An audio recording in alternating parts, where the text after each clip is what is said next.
Another Friday. Oh my gosh, what a week it has been. Full of joy, full of sadness, full of learning. Not much downtime, but that's okay. That's what this is. I am so glad to be back with you. This is going to be really interesting because, well, I get to work from home today. It's been such an intense week with work, well, and with so many other things. And I was just watching a scammer payback video. I think I'm still shaking from it because it was really, really intense. And so as I was getting everything ready, I thought, oh my gosh, I don't know if my hands are steady enough to be doing this right now. But we are going to do the best we can. So welcome everybody. Happy Friday night drills. Good to have you here. I hope you can join me on your Friday night. And because I get to work from home today, that means I get to put this up a little earlier. And it won't be a late night Friday night drills. So let's talk about this week. I hope everybody made it through. This was the year anniversary of my mom's passing. And also, it is her birthday today. So I got some temporary tattoos that honor her. I don't know. Let's see. Can you see? There's that one. I set my focus so that it doesn't go in and out. So it probably was blurry. And then I have another one up on my arm, but since I'm wearing a tight long sleeve shirt, probably won't be able to see that. But it's definitely been a week where I've been able to think about her and how much I miss her. And, you know, you hope that your parents would be proud of you. I know she was. She was truly one of the greatest women that no one really knows about. And I think that's what most of us are. I was watching, my daughter and I went to see A Beautiful Noise this week, and it's the Neil Diamond musical. She knows a few Neil Diamond songs, but not really familiar with his discography. I didn't think, I mean, I know who he is and am familiar with him, but I didn't realize that I knew every song that they performed in the musical. The point of that was, sure, he was a musician. He had lots of hits. He struggled with probably depression and anxiety is the gist I get from this production. An incredible songwriter. But what did he do? He was a dad. From the book of the production, it seems that he was never home. And I know that that's not all that is required to be a parent. I totally understand. I've been a working mom. Am a working mom. So my daughter and I were talking about who are the people we celebrate.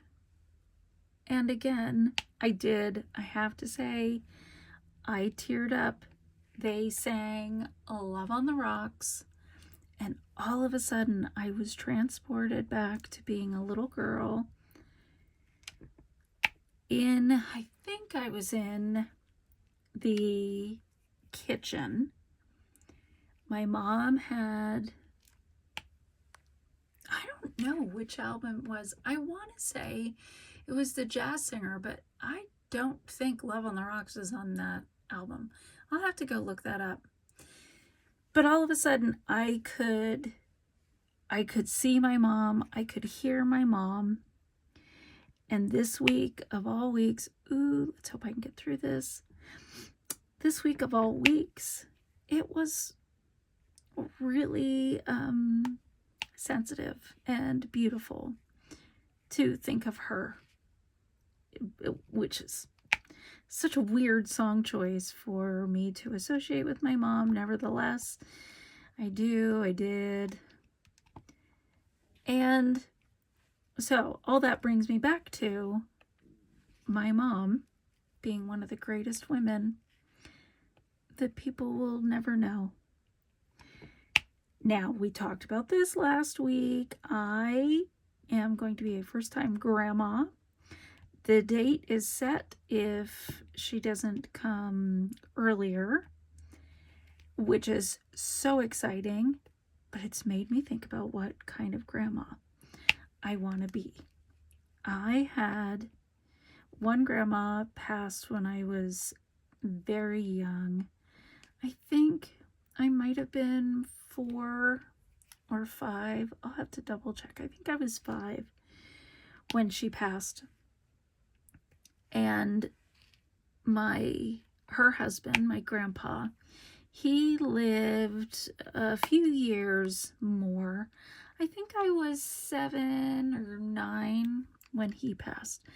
But they both suffered from alcohol addiction. And so they weren't around very long, and they weren't really part of my life at all. My other grandma lived to be 100 years old. Amazing, spry, but wanted absolutely nothing to do with us. She would send these, oh my gosh, these Christmas gift boxes full of the craziest dollar store stuff. It was our favorite gift every year to see what Grandma sent. And then also included was $100 for each of the kids.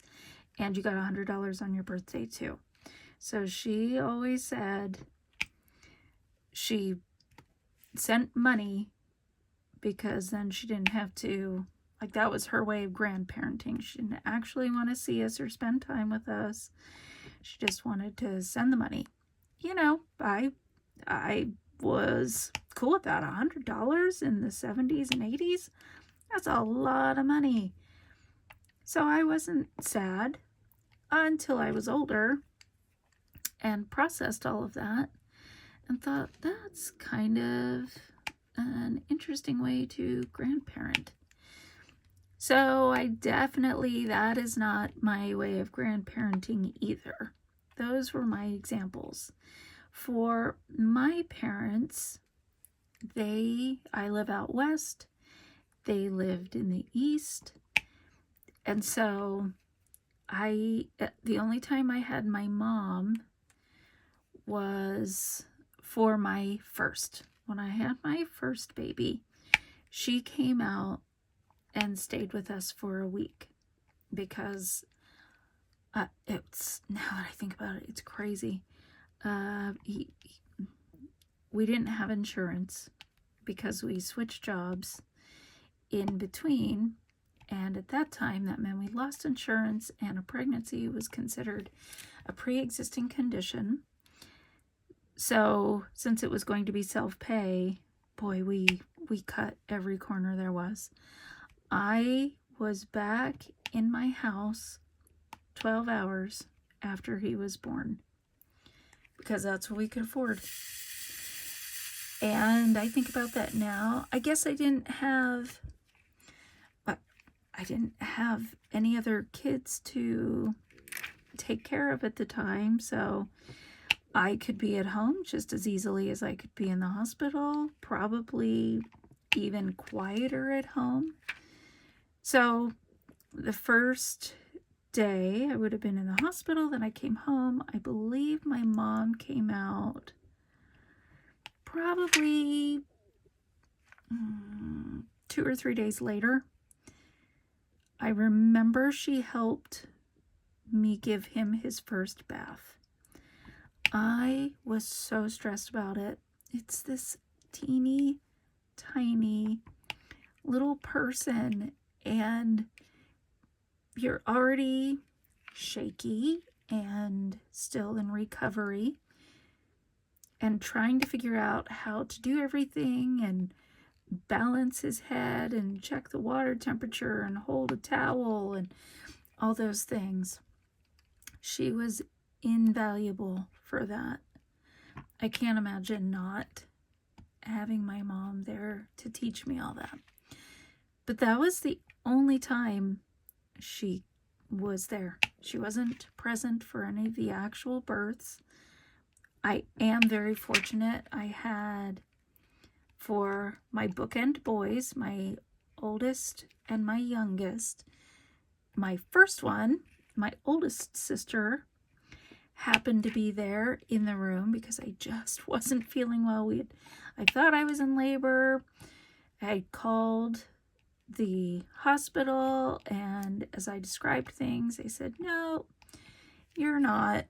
And so I went to my sister's house for dinner. Still wasn't feeling great.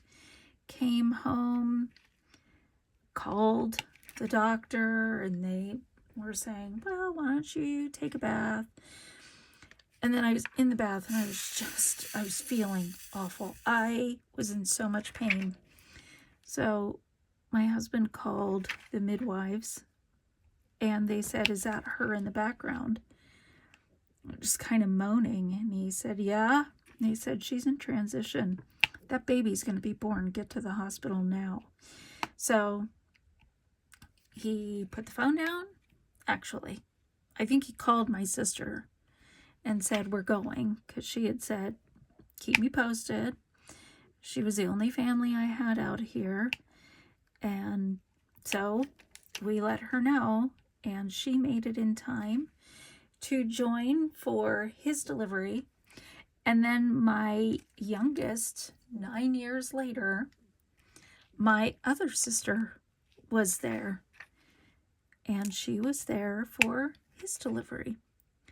So I get to be there. I'm so excited for my daughter, who should be delivering in the next couple weeks. So excited. Oh my gosh, I cannot wait. This grandbaby is going to be so spoiled. I've waited many, many years. By the way, this is, whoop, I gotta move this. This is the first time I think I have changed a color in the few weeks that we have been doing, because I am still on this same canvas. In fact, I have to be really careful. I need to be mindful of where I am. If you are following on any of my other platforms, Instagram or Facebook, you'll see that I am currently working on my 100th canvas. Well, 100th finish is what's going to be next. And so I want to make sure that it is a milestone. So I'm working on Woman in Gold by Klimt. I'm pretty sure I've mentioned this because I remember now telling you that I have a tapestry of the kiss hanging up in this room. So I can't finish this before I finish the other. So at some point we may have to switch this to something smaller. Okay, I'm quite sure that is a repeat. All right. So yes, this week, today is my mom's birthday, the week of her anniversary of her passing. So busy at work. Wow. We did an AI workshop. Now, I will tell you, I work in the tech industry. When I say that, please do not confuse that with me being a techie, a tech person. I am not at all. I am the most right-brained person, but I am great at providing them an awesome work environment. I did not even know that employee experience was a job field. Whoop, pop. And it's the best job ever, honestly. The best.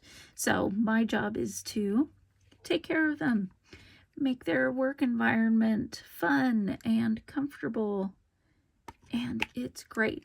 So I give you all of that info to say that the people who attended with me are all technical, and the things they were solutioning are definitely more technical, and even the projects they did.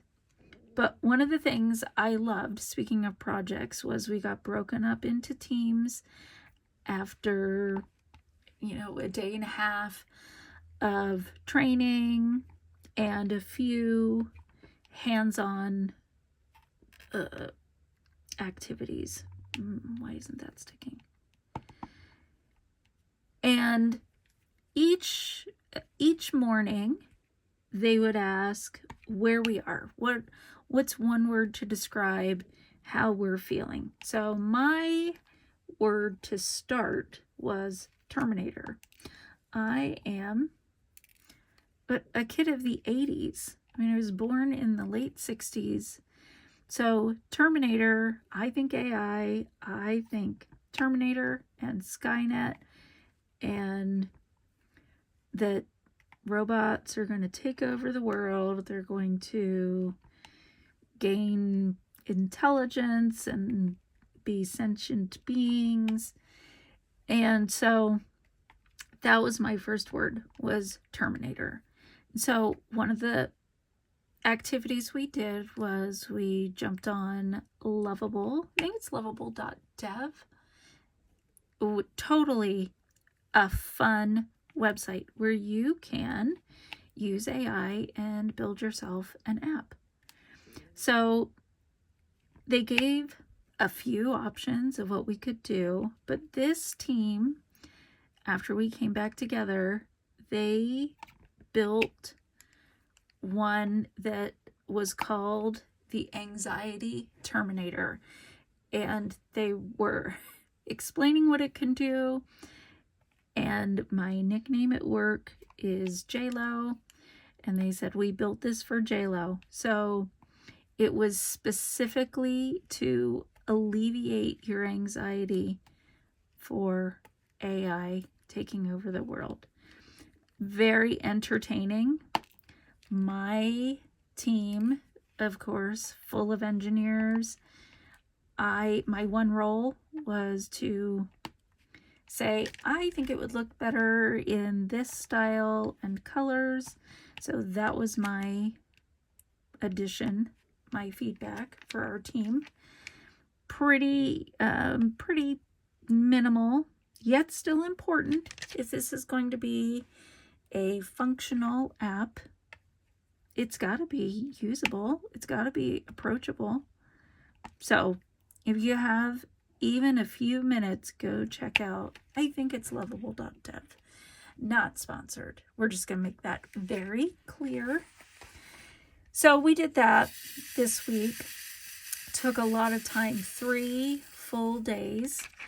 And then not only did I have that going on for my work life, but then each evening I had a full schedule of activities. As I mentioned, my daughter and I went and saw Beautiful Noise. So that was Tuesday.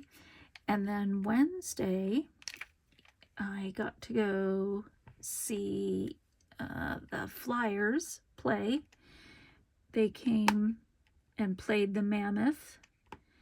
And so we get to put on all of our Philadelphia gear and go see them play.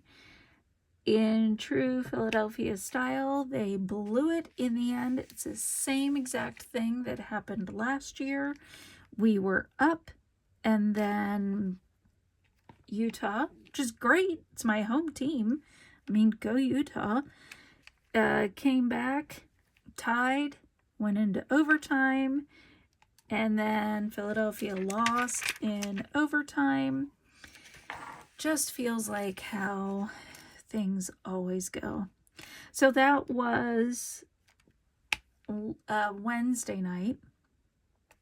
And then last night, I was thinking, I don't think I did anything, but there was not only our training going on, but there was another training happening, and they were putting on a happy hour for the leadership and the local engineers. And again, my job is employee experience, so guess who puts those things on? Me. So I had to sneak out of my workshop a little early and get that whole thing set up. That went for a few hours, so I don't think I got home till, I think 7:30 or 8. Ooh, boy, those went flying. Okay, what's going on? I must not be in the right spot. I wish I could see if you can see them pop. I can hear them pop. I'll have to watch it back and see if you could see that. When I got home, oh my gosh, I wore the most uncomfortable shoes yesterday. And even in the morning when I put them on, I thought, no, you have to do this. Your feet are going to be killing you. No, it'll be fine. Of course it was not. It was so painful. I ended up taking them off as I sat in my car. I cannot wear these one more minute. And I had these, they're not slippers and they're not socks, but they're this rubber soled sock, slipper, something that I put on when I was driving home. Oh my gosh, I couldn't even put my foot flat when I got home and stepped out of the car. I thought, okay, these shoes are like 2-hour shoes. They're not 12-hour shoes, especially when you're walking back and forth and setting things up. That's for dang sure. So when I got home, I immediately sat on the couch and grabbed my diamond art and was like, nobody talk to me. I have not been able to do this for I don't know how many nights. I don't think I'm going to be able to do it Friday night because I have a meeting, and then tomorrow we have our usual temple service that we do in the afternoons. And I was asked last week on Sunday to give a talk in church. And so I still need to do that. And part of me is like, I don't know when I'm going to squeeze all this in, because next week, in fact, I think I'm supposed to turn in a bunch of stuff today. Next week, we have another full week of this is strategy training. And my the senior program manager, so kind and thoughtful, is including me. My role has changed so much over the years, and I never know quite where it's going, but she's really great at helping me grow and develop. And it's almost whether I go kicking and screaming, she still is supportive and wonderful. And so I think that's due today. So apparently as soon as I finish this, I need to jump into all the homework and get that ready, because next week I won't have the time. Next week we have the fancy dinner for the leaders, Top Golf. We'll see how that goes. I am no golfer, but I can be easily the entertainment as I swing and a miss. And it's all really about the company anyway. That's what matters. So that will be next week, in addition to all the very long days. Oh, and again, I have another party I'm throwing for our remote team to celebrate the end of the fiscal year. So that's going to be a virtual celebration. It'll be the first time I've done one for this team. I know there was some feedback from them saying, hey, we would like to be part. It's hard because virtual team members, one of the biggest advantages they have is they get to work from home, and that's something the in-office team would really like to do. And so it's a trade-off for, well, the benefit of working from home is you get to, or be remote is you get to work from home. Oh, I don't know where that one went. Okay, well, I'm sure it'll show up. So I need to plan that as well. That's next week. And I have, oh my gosh, just so many work projects going on. So this that I love, that is my downtime passion, feels like is going to almost become a luxury if I get more than 30 minutes. And I'm going to treat it as such and appreciate it just as much. In every second of it's going to be precious. Okay, I want to see how we're doing. Oh my gosh. Well, I cannot believe it. We are almost at time. Wow. Okay, well, I had a whole bunch of things on my list to talk about, and I don't think we're gonna get to it. Well, let me look. Let me see. Okay, birthday, passing, AI, giving a talk. I've got a meeting for my church calling, becoming a grandma. Well, by golly, maybe I did talk about it all. It was just a very stream of consciousness discussion. I bet your head is just swimming from, wait, how did we get from here to here to here? Oh, I will end with this. So I had mentioned lovable.dev. The way we were introduced was they said, hey, go to this site, come up with just some tool you would like to have. And it took me no more than 5 seconds to say, oh my gosh, I really wish it could provide a task list or help me remember things, because menopause is mean and vicious and I feel like my brain stopped working.